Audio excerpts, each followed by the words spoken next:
Hey guys, so today I'm going to be talking to you about addition for grade 2 and 3. So for year 2, the learning objective from Ausvals that I've chosen to complete is solving simple addition and subtraction problems using a range of efficient mental and written strategies.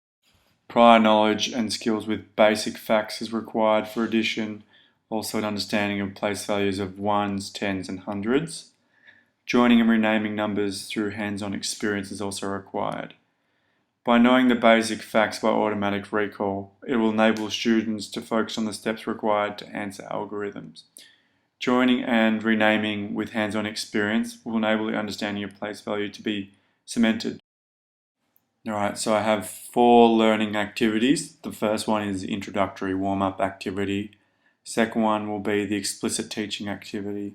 Third one will be the student group work, and the fourth one will end with reflection. Okay, so the first activity is the warm-up activity called 10. You guys can play in pairs requiring a deck of cards without jokers and picture cards. Students place 12 cards face up in 3 rows of 4, focusing on students getting sets of cards that add up to 10. Students take turns in choosing a set of cards that add to 10. Once this is done, students fill in the space with new cards, with the players to keep playing until there are no more sets of 10. The winner is the player who finishes with the most cards. For the next lesson, to increase the difficulty of the game, have students include picture cards and add to make 20 with 2 or 3 cards. Okay, so activity 2 is the explicit learning activity, which is adding to 10 and beyond. So it's an efficient mental strategy where one part is broken apart in order for the other part to be renamed as 10. Then the remaining other broken part is added to the 10 to give the final answer in the teens. So on the whiteboard, I'd be modeling the example of 9 and 5, where 5 is broken apart to give 10 and 4. Eventually they are added together to give the answer 14. Also, you could model using counters with 2 tens frame, so the focus is on thinking strategy.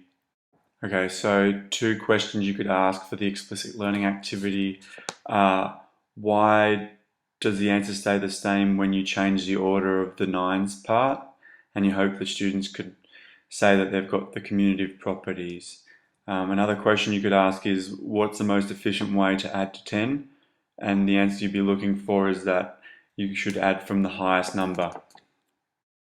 Okay, so learning activity 3 is the group work.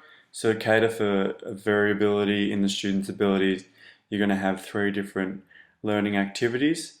So at that level group, you're going to have students add with 1-digit numbers to make 10 and beyond.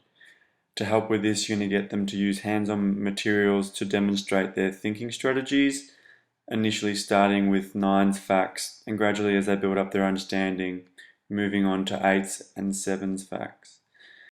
In the extension group, you can gear up for the more capable students by getting them to answer standard algorithm addition with 2-digit numbers. For the support group, you can gear the lesson down by getting them to add doubles and near doubles, using hands-on materials such as tens frames and counters to introduce the doubles facts to 10, focusing on 2 parts equaling a whole. Okay, so for learning activity 4, we're going to do a quick reflection at the end of the class, where you just get the group together and focus on a discussion about what they learned from the lesson, what areas they need to work on, and what they enjoy from the lesson. Also, as teachers, we need to summarize the key concepts at the end of a lesson.